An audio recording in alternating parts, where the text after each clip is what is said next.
Good morning. It's Deborah from Embody Nature, and I am a trauma and emotional regulation coach.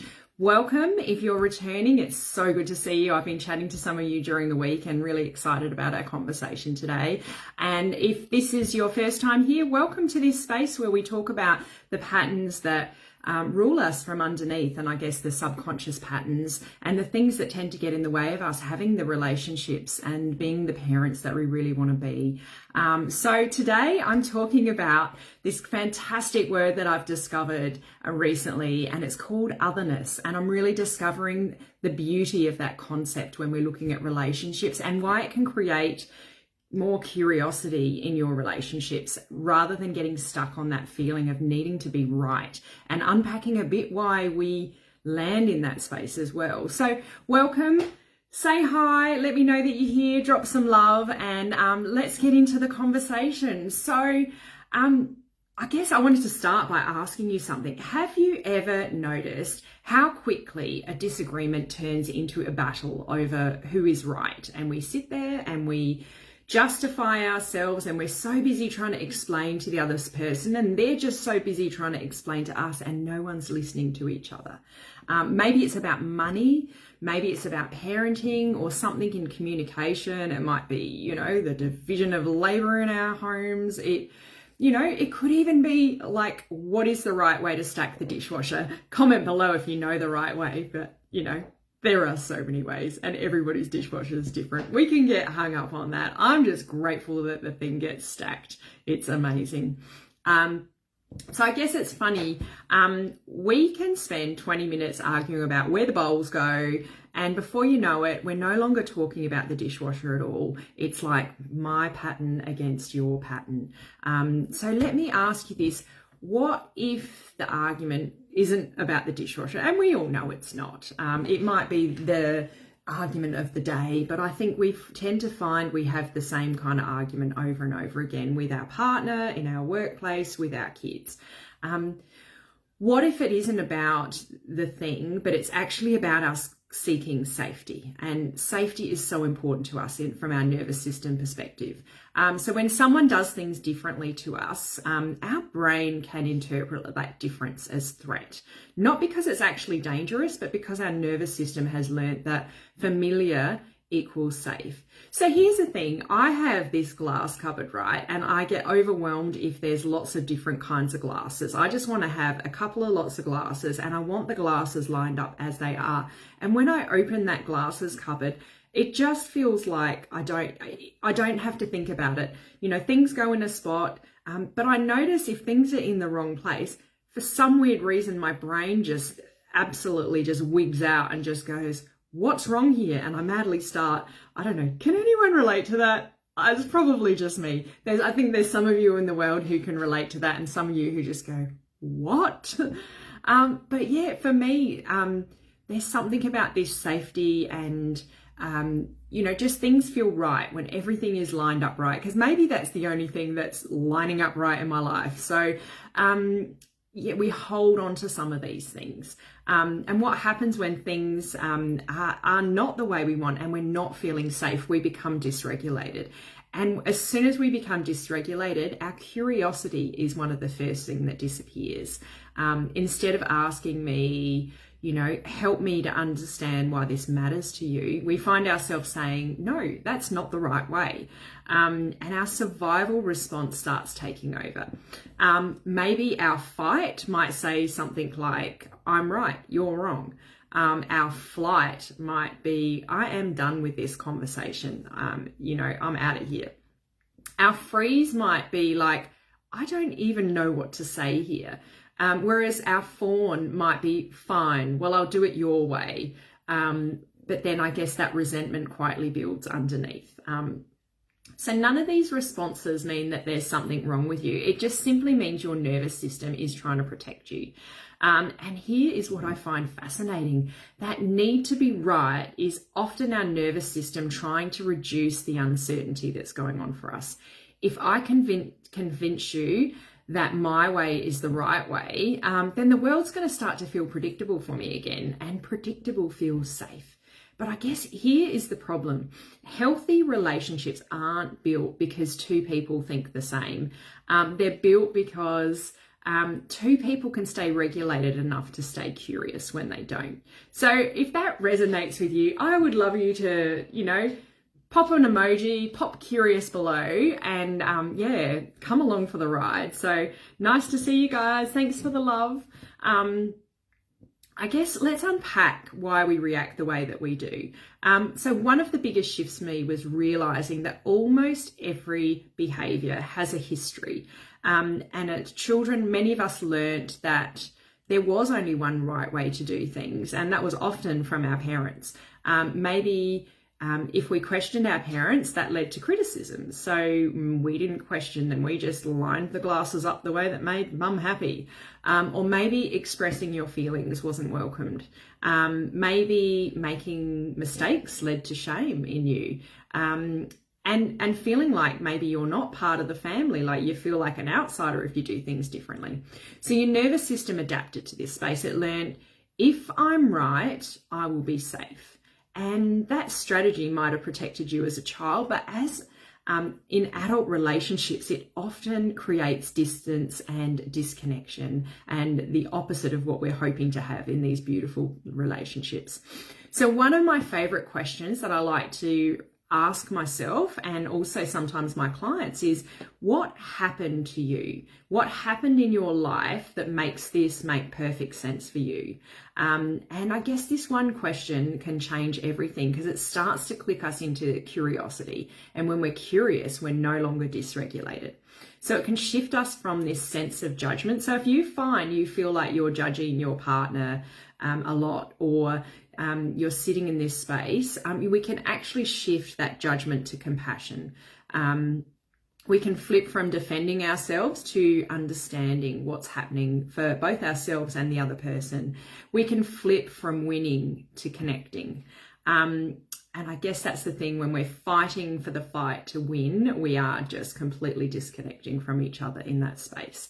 So the word that I discovered, otherness, I really want to introduce it to you because it's something that I really loved. I heard it recently and it just really resonated with me, because we really, I guess it's that understanding that the person sitting across from you isn't you.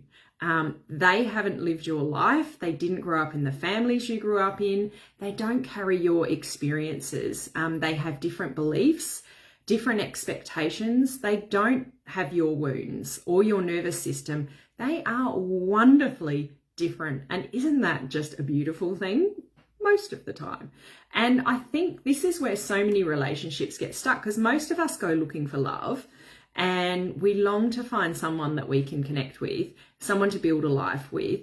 But somewhere along the way, we stop appreciating that uniqueness and we start wishing they were more like us. We think, if they really loved us, they would communicate like us, or they'd handle conflict like us, they'd parent like me, or they'd think like me, because, surely my way of thinking is the best way.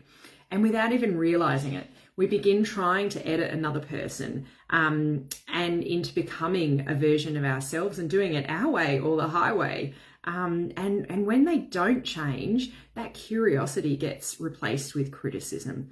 So understanding gets replaced with judgment, and that connection gets replaced with control. But I guess, what if we got it backwards?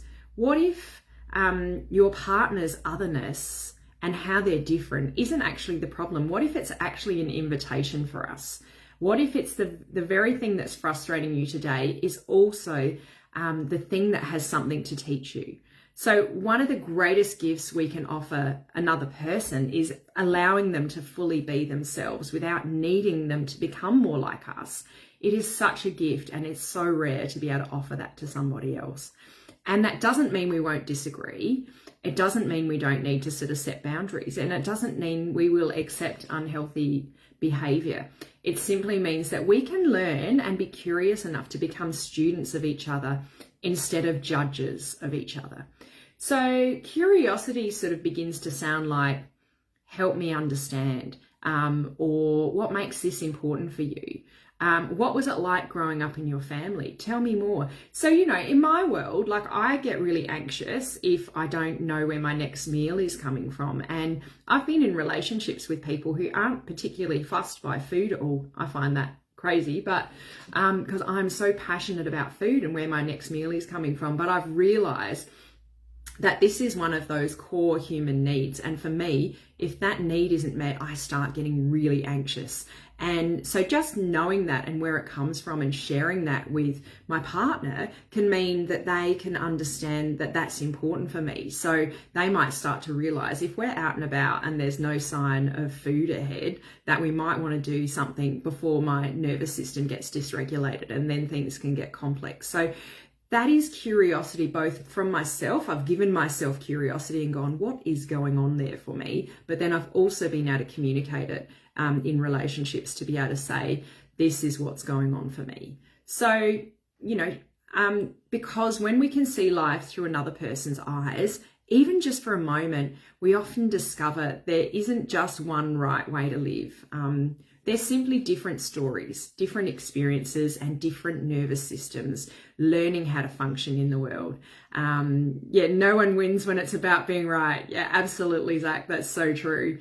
And so when we actually embrace this otherness instead of being scared by and having it as something that makes us feel unsafe, once we embrace this otherness in the people that we love, we actually create more harmony. We create more respect and more connection. And I guess one of the greatest invitations of love isn't to find someone who's just like us. It's to be transformed by somebody who isn't.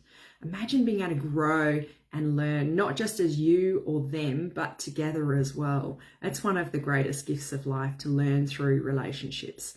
So, and I guess if I'm really looking at why this is so important for me in the work that I do, because understanding all of this is really important, but insight alone often doesn't create change. Most of us don't consciously choose to become defensive or critical or reactive. I guess these are automatic survival patterns that have been wired in our nervous system, sometimes decades ago, usually before we're 7. So often those patterns, they started and we locked them in, and we are still using them today. So in the work that I do, we really look at those subconscious patterns that are lying beneath the surface. So behavior is what we see above the surface when we think about the iceberg, and below in the subconscious, which is about 90% of where your behaviors and your emotions come from, is in this subconscious level. So we aren't even aware of what's happening in this space. Sometimes if we've been sitting in it long enough, we can see what's happening very quickly and shine that awareness. But it's only 10% of us. Understanding is that cognitive part of our brain. And that only makes up for about 10% of the way that we respond and react in the world. So when we actually work with the nervous system at that deeper level, we can actually update some of these beliefs, like, I have to be right to be safe. Or if someone disagrees with me, I'm being rejected here. Or if I don't stay in control, something bad will happen. And I don't think, none of us consciously think these things, but this could be the inner voice that's happening in our head, and the map that is being followed. As soon as we see we're not feeling safe, we think, I've got to be right, and that'll make me feel safe. So once we can get through that, we find that curiosity becomes easier. So compassion becomes more natural, and that connection begins to replace protection. So you kind of stop reacting from those old survival patterns. So the work, I find, even as early as the second and third session of working with people, I'm really finding they're getting this deep shift. So we go right back to the beginning of where these patterns are coming from, and we actually do the work in that space. And what we find is, if we're maybe going all the way back and working on, say, for example, a feeling of rejection or those kinds of things, we can go right back to the beginning, working out where does our anger come from. When we go right back to the source and do the work at that space, we find that as we move forward, anger doesn't have such a big hold on us. So when we can move the anger, the sadness, the fear, the hurt, and the guilt and shame, what we find is we can actually turn up better and have these conversations better and able to see with more curiosity the other person, and instead of being stuck on our own stuff, because it can become so big because it's such a well-rehearsed, I guess, bit of choreography that we've done for so many years.